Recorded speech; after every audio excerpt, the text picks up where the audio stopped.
All right, go ahead. Good morning, everyone. Today is November 5th, 2020, and welcome to our webinar today. It's the fourth in our installment of 5 webinar series that we've been doing. Today's topic is tuition assistance for career advancement.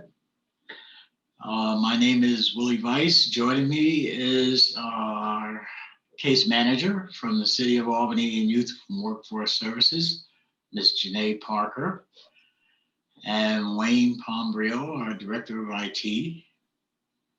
And I see that we are joined also by Victoria. So I welcome you to our webinar this morning, again, on tuition assistance for career advancement. Just going to talk a little bit about the funding source that we are working with, and it is the Workforce Innovation and Opportunity Act, commonly known as WIOA Funding, and just going to give you a little background on that and information and some of the requirements that go along with the funding. The Workforce Innovation Opportunity Act, WIOA funding, is primarily funding that we use in this our project to fund dislocated workers. And to define dislocated workers, that could be someone who's unemployed or income eligible adults, individuals who are making less than $18 an hour. The funds are administered specifically to provide career development and training services to help individuals obtain credentials that are geared towards career building. It also provides critical support and services to workers who want to develop the necessary skills and knowledge and competencies to be effectively competitive in today's job market. And they want to be able to get those skills that they need that's going to meet the demand of the job market, and WIOA funding can do that. And it's called, in short, the Individual Training Assistance. So we call it ITA, and that's the actual process that an individual goes through to upgrade their existing skills or develop a new set of skills as they transition into a career or career demands to obtain skills in a specific industry. So that's just a little background on where the funding comes from and what you have to do to be eligible. But we're going to move forward to our next slide, and we're going to talk about funding and how that funding is an opportunity to discover your passion. This is a great time just to talk about career pathways and what is a career pathway. And it doesn't mean reinventing yourself totally, but it can also mean looking at the existing career that you're in and maybe moving that up to another level. For example, someone working in healthcare, they started on the ground level as a personal care assistant or a CNA, and they've been working in that job for maybe 3-4 years, and they'd had the opportunity to see other aspects of healthcare, and maybe they would like to explore that. What steps do they take? What is the likelihood of them getting into that other career that they're looking at? So this career path is something that is ongoing, okay? As you develop as an individual and your interests change, or your insight comes even broader on what you want to do, you can begin to advance. And a couple of things happen with that. You start to look at yourself and what you're doing, and you decide that you want to make a change. And when you make that change, you want to make something that is going to be beneficial to you. You're going to grow in your career, and it may increase your pay. Okay. So someone starting off as a CNA and then maybe taking a look and saying, okay, maybe I want to become an LPN, or maybe I want to become an RN. Okay. And that's a career path. So you're moving in upward direction. You're increasing your skill set, and you're going to increase your pay at the same time. And that's something that you really have to look at. You know, you have to discover your passion. What is it that you really like? What is it that you do? And part of that comes with a self-assessment, you know, looking at who you are as an individual, what you like doing, okay, and what interests you. I always say work should be fun. You should get up every morning and come into your job, and it should be fun and exciting for you. You want to do it, you know, it's something that drives you. You have passion for it, okay? So right now we're going to talk about the steps in the process of completing your application and filing for the financial assistance. And the first step, you got to make a plan, okay? And that plan is going to include using your skills, your interests, and your abilities to pick a career, and pick that career direction that will lead you to more stable employment. Prior to any training that you go into, you know, you have to have some knowledge of what it is that you need to have and what it is that it's going to take. That comes with the planning, you know, understanding exactly what it is that you want to do. Prior approved training includes, you know, we've had people that have been in the healthcare, commercial driver's license, medical billing and coding. One of the hot things right now that's really growing, and it's not going to go away, is cybersecurity. You look at all the advancement in technology and what's going on in technology, security is going to be a big thing. So if you have an interest in technology, that's something that you might want to take a look at. But ultimately, it comes down to you. What is your dream job? If someone came to you today and said, I can give you your dream job for a year, what would it be? Okay. So look inside yourself, look at your skill set, look at your interests, look at your hobbies, okay? All those things can direct you in terms of finding the right career path for you. The second step is locating a school that is best suited to help you to achieve your goal, okay? Be smart about it, do your homework. Just as you do the assessment of your life and finding your career path, also do the assessment of that training center or that institution that you're going to attend, okay? Be smart about it. Compare costs. Look at the industry certifications, okay? Look at the number of hour trainings that it's going to take for you to get there, okay? Most importantly, you want your training to be provided by someone who is listed on the eligible training provider list in New York State. And that's to ensure that you're going to get a quality education or quality training, okay? So there's a little bit of footwork that you have to do after assessing yourself, looking at what it is you want to do, then finding an institution or training facility that's going to deliver that training for you, and making sure that it's going to be something that you're going to benefit from, and you're getting it from a certified trainer.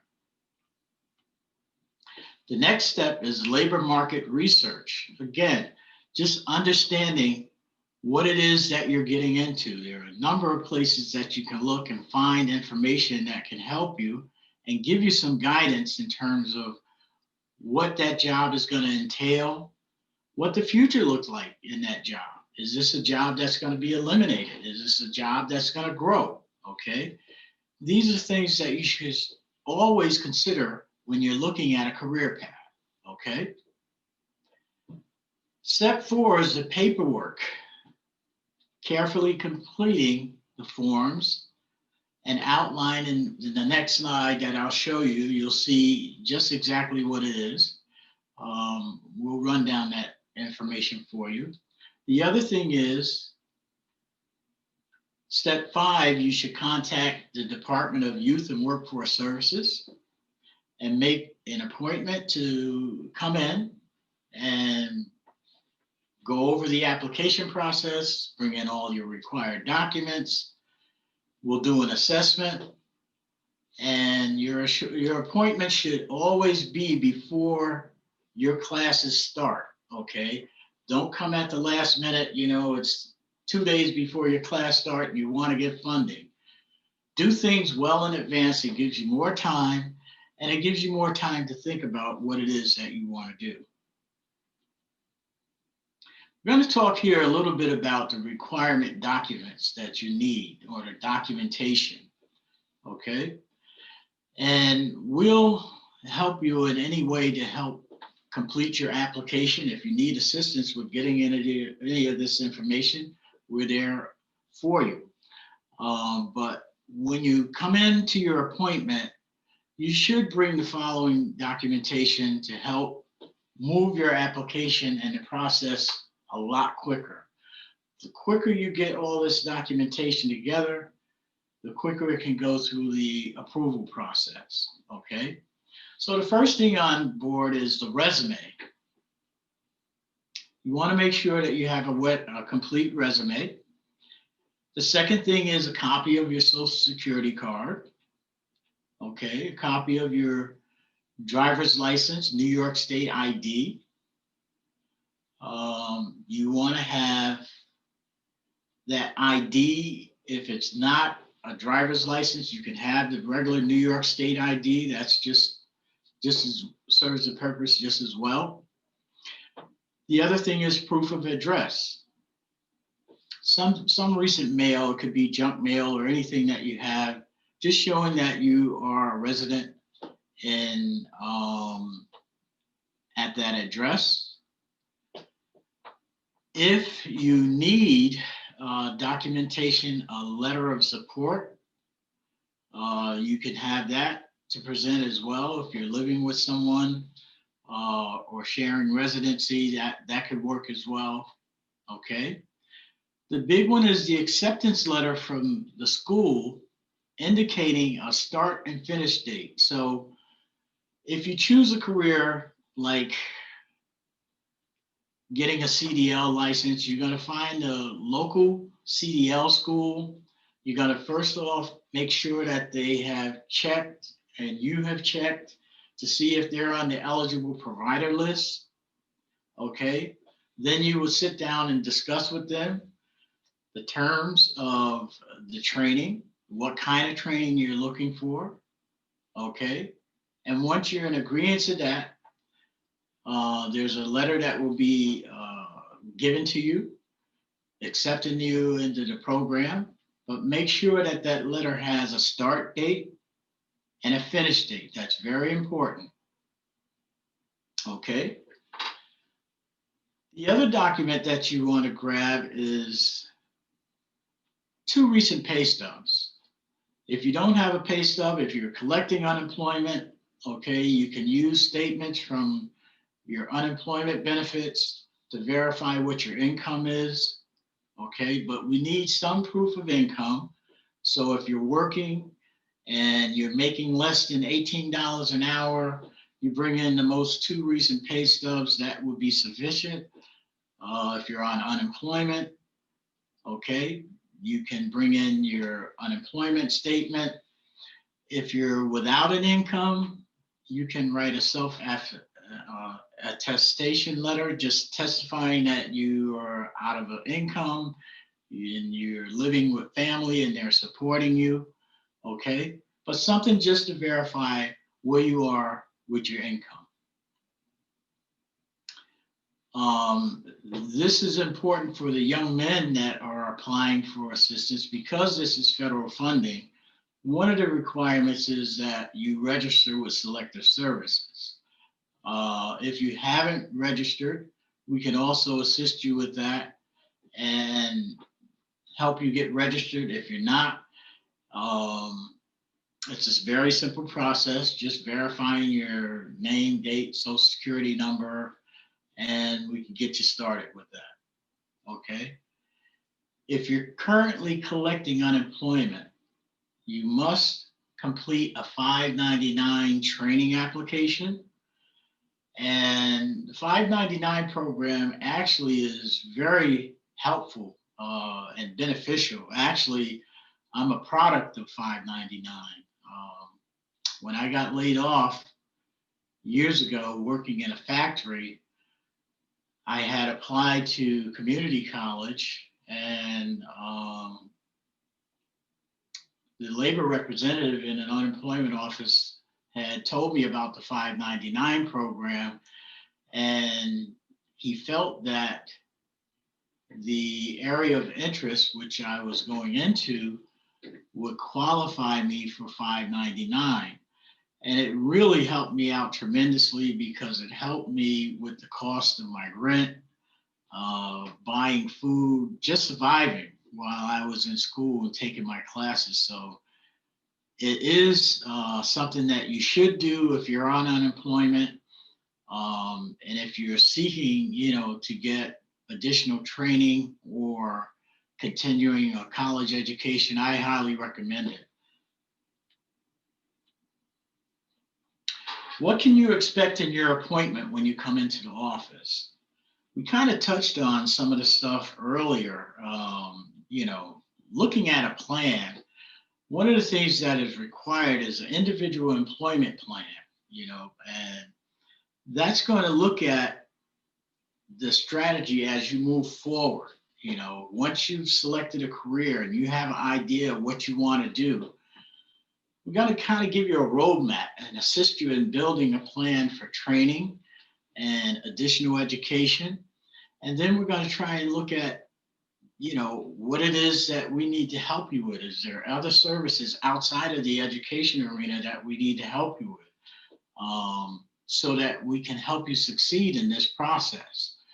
But it's something that we should always look at and take the time to think about in terms of moving into a new career or moving forward in an existing career.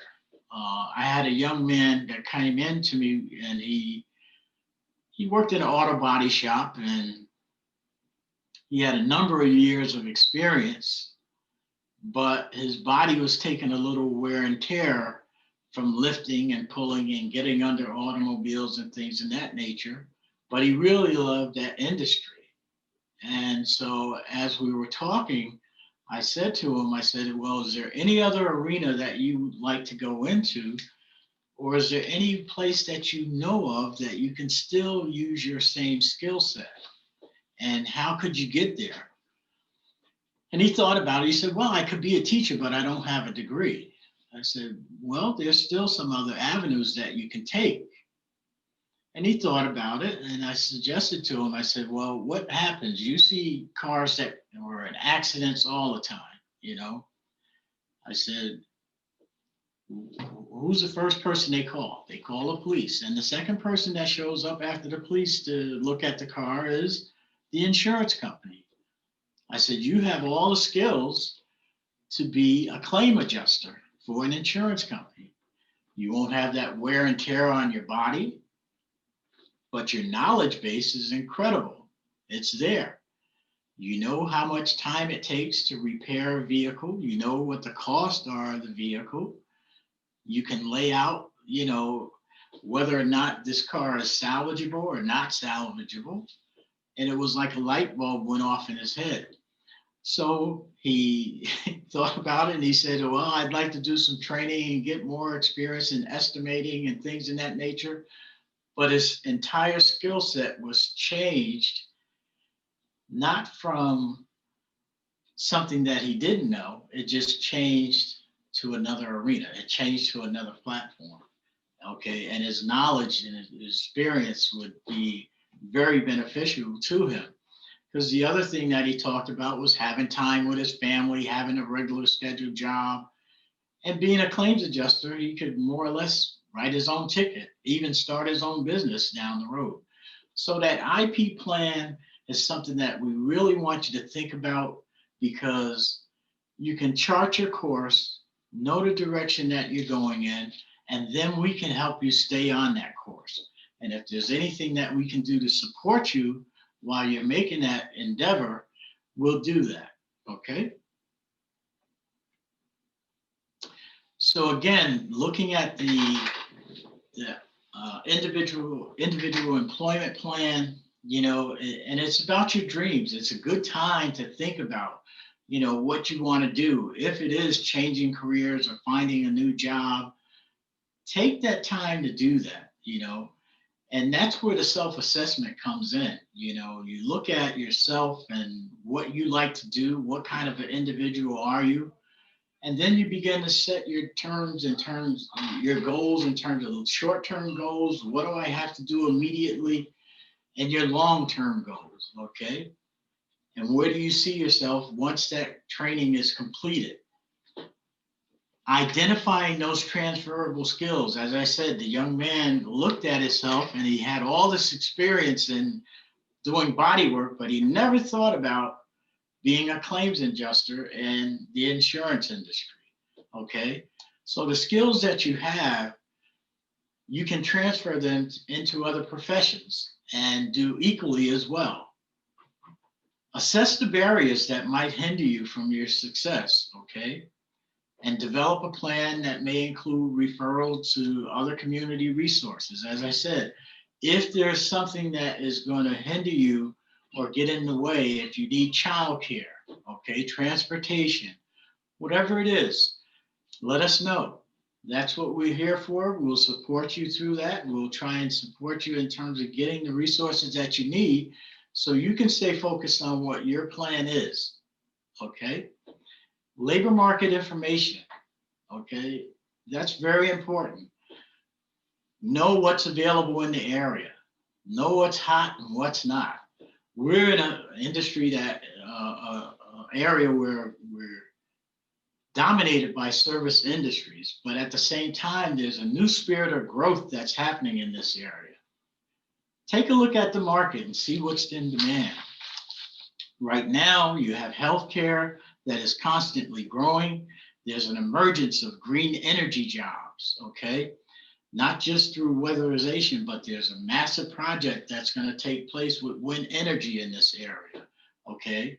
A lot of homeowners are starting to look at solar panels and heating their homes.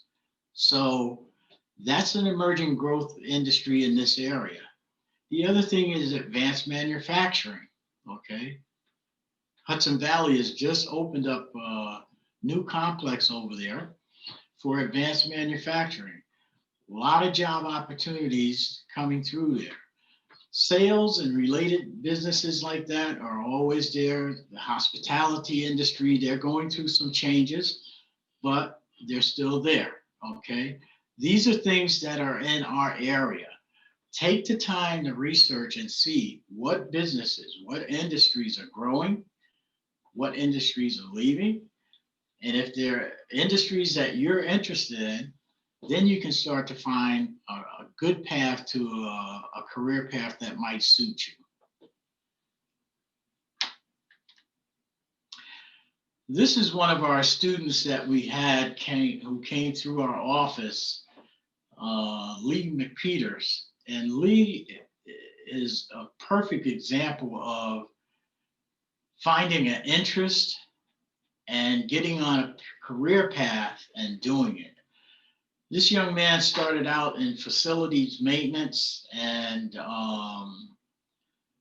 he got had an interest in technology all along, but never looked at that as a career.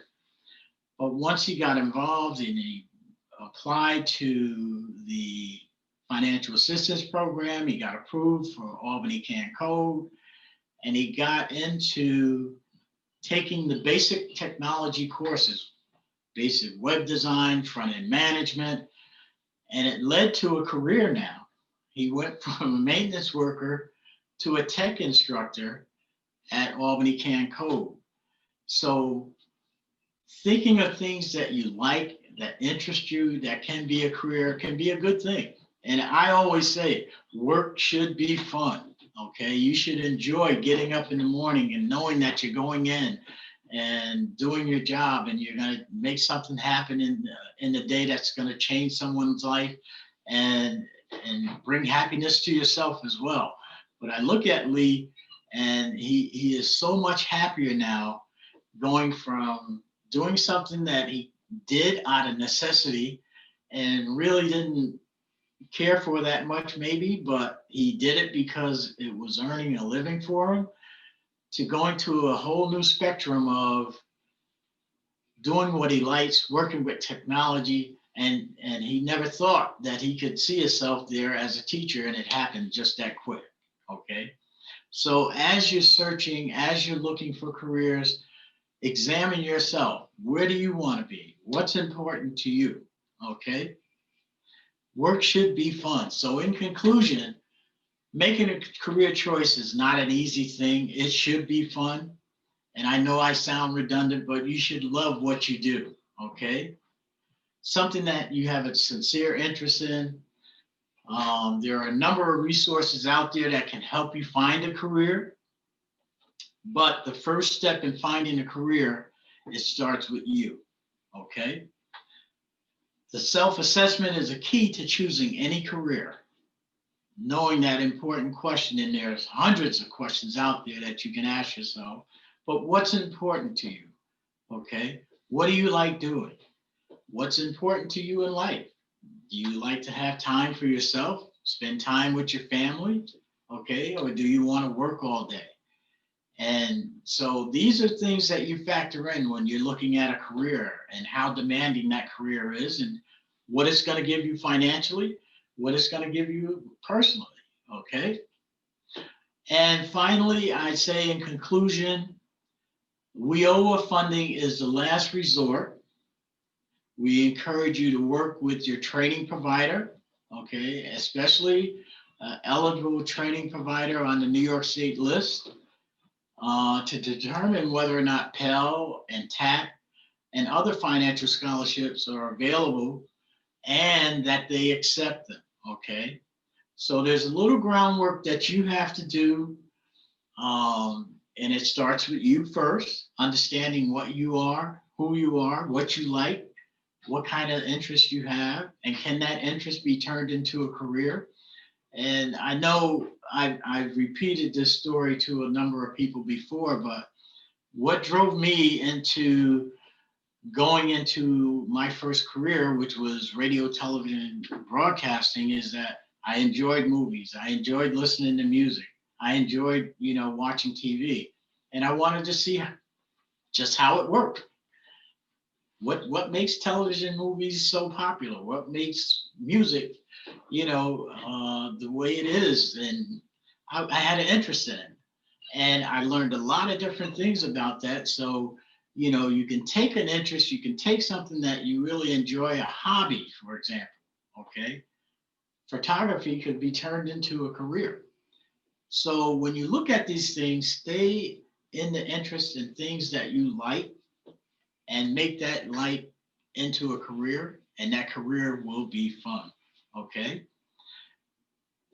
At this time, I just want to give you some information in terms of the resources that we have available to you through the New York State Department of Labor. You can look at their website.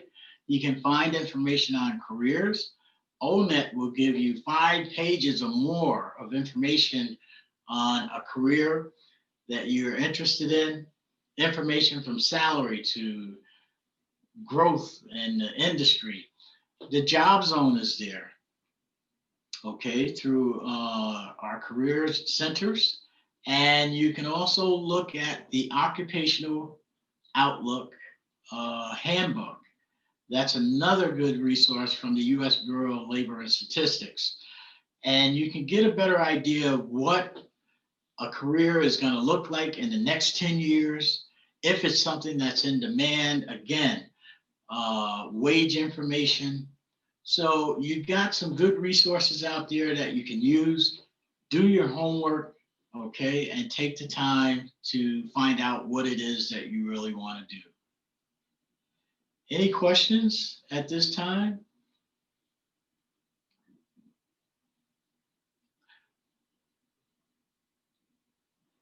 Okay, go ahead. Unmute your mic, Victoria.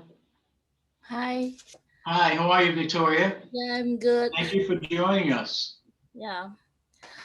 Currently, I have a medical professional training coming up tomorrow. Okay.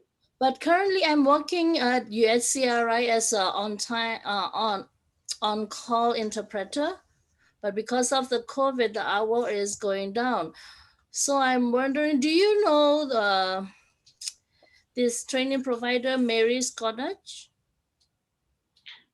Marist College. Marist College, yep. Yeah.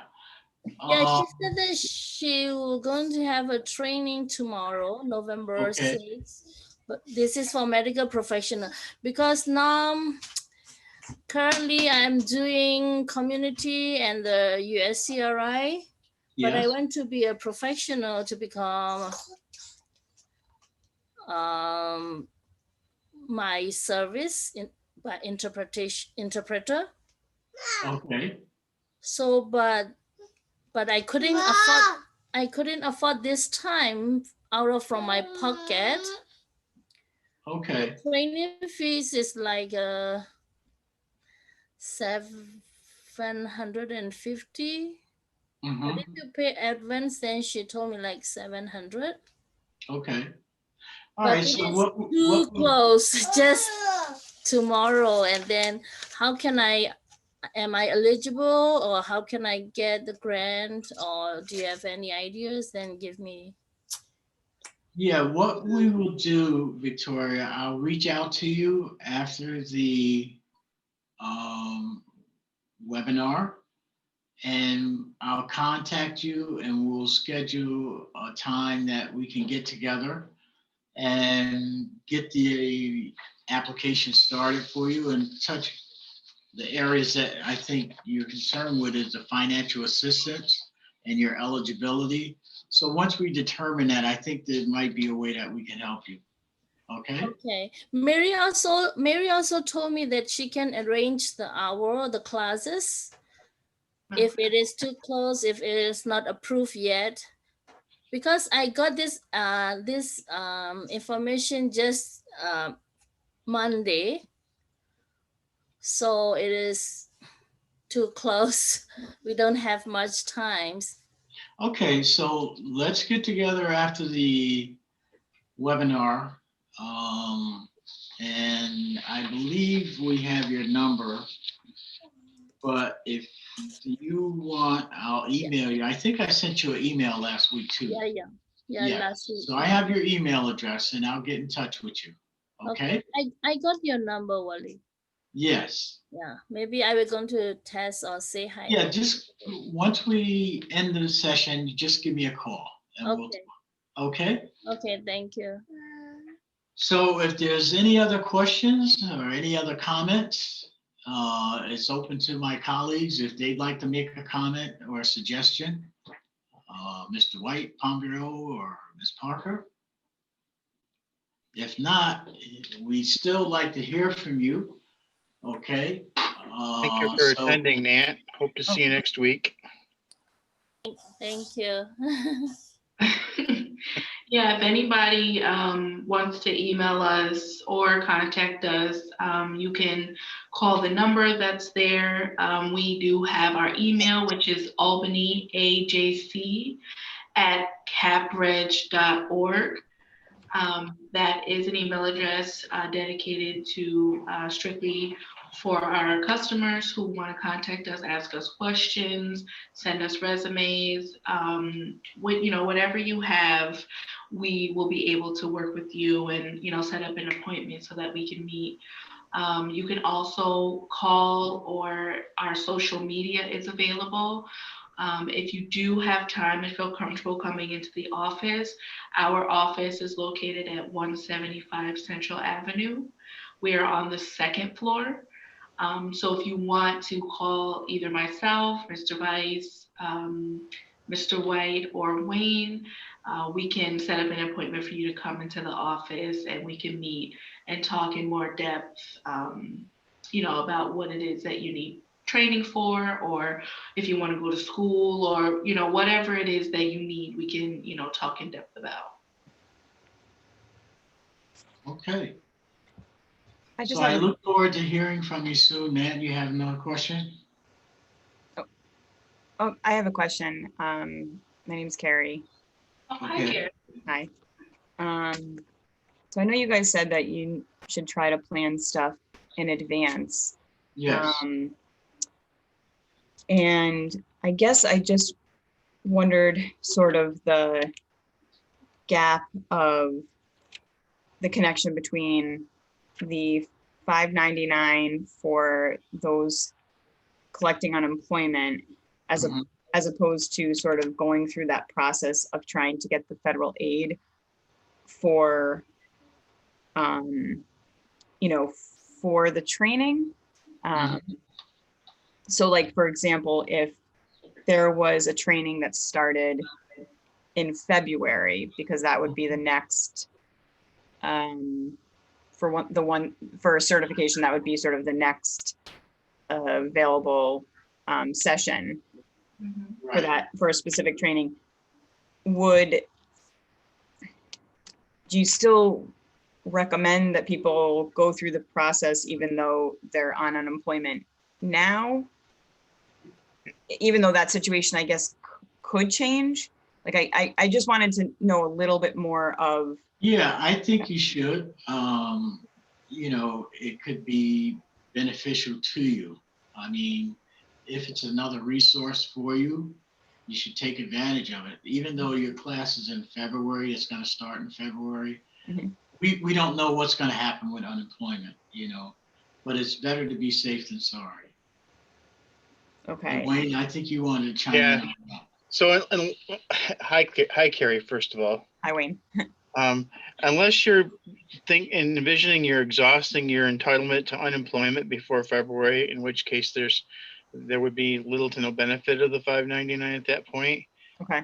But $5.99 is important in that you understand under your unemployment insurance claim, you have a compulsory obligation to search for work. Okay. What the $5.99 program does is, if you're approved for an approved training activity, such as the ones we've been talking about today, okay, it absolves you of the requirement to be engaged in active search for work until you have completed the proscribed training waiver period set forth by your $5.99 claim. So they're basically waiving your obligation to search for work while you're in a full-time approved training program. They usually don't do that for part-time, and there's certain occupations they won't approve for $5.99. The only way to know that is you'd have to register and go through the process. Okay, so, all right, so then I'm gonna be a little even more specific. Okay. So, like off of, like what Mr. Weiss had said, sort of there were two things that, I'd be interested and passionate and feel I'd be successful at. But so, for example, one of them was something about trying to do the SEEP program, or SEEP, right? Instead of, I guess, but that's been on suspended, or yes, suspended, I think is the right word. So, and then that puts up the same other concern for the $5.99 is because I think they have the same requirement of like that it needs to be, you need to be applying before you hit the 13 weeks. So I think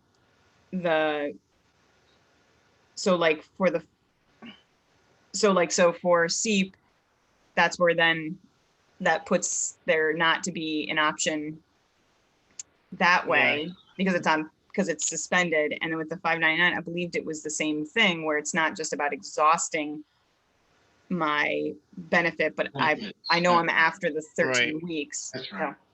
Well, the point being is if you had exhausted your benefits, there's no way you could commit unemployment insurance fraud. No, collecting unemployment while being in such a involved training program that you would not be able to actively search for work.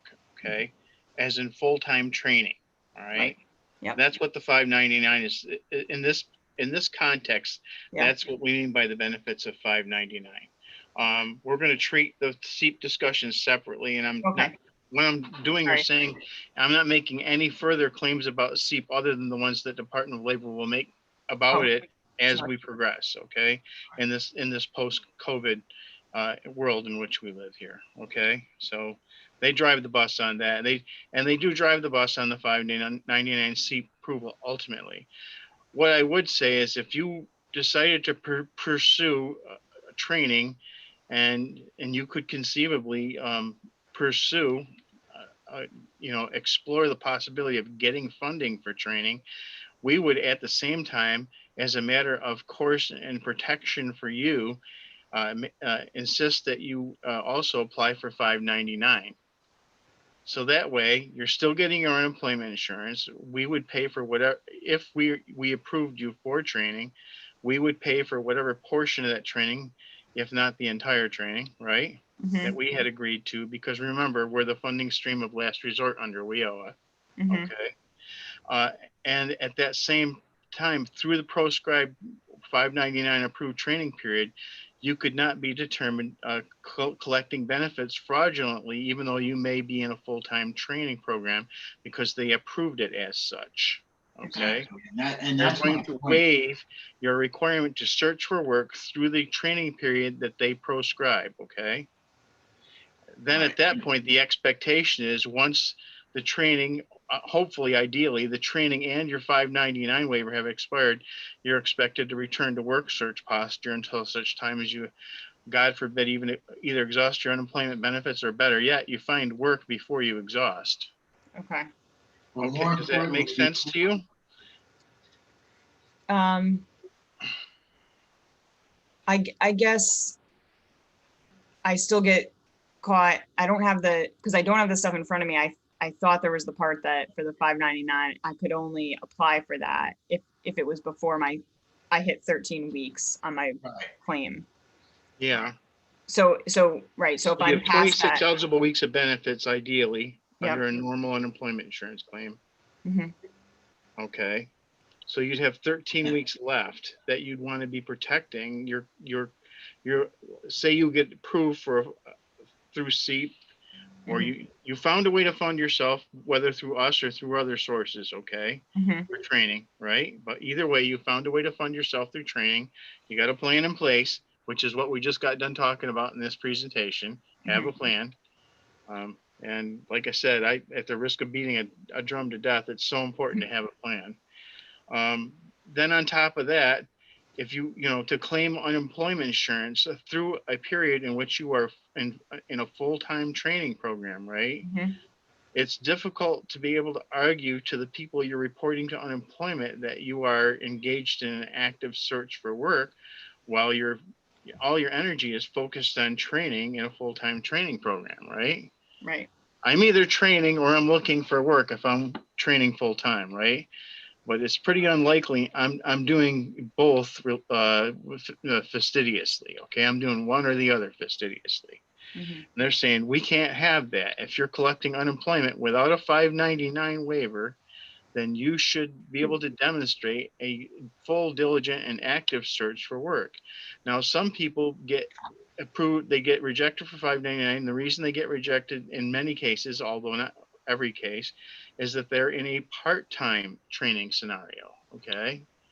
but they can still be engaged in active search for work and complete their training goals simultaneously, because the demands of training are not such that they can't still also present or put up a diligent search for work.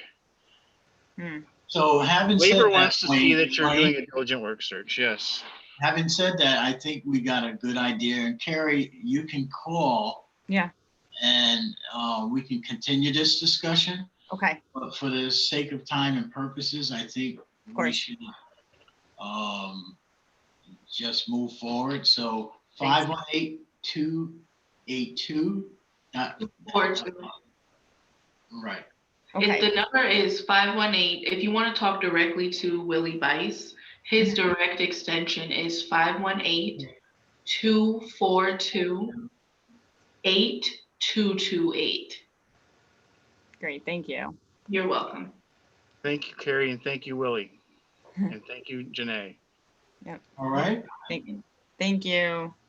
All right. So that concludes our webinar. Like I said, you can email us or call us directly, and we can continue with our conversations about, job search, training, unemployment.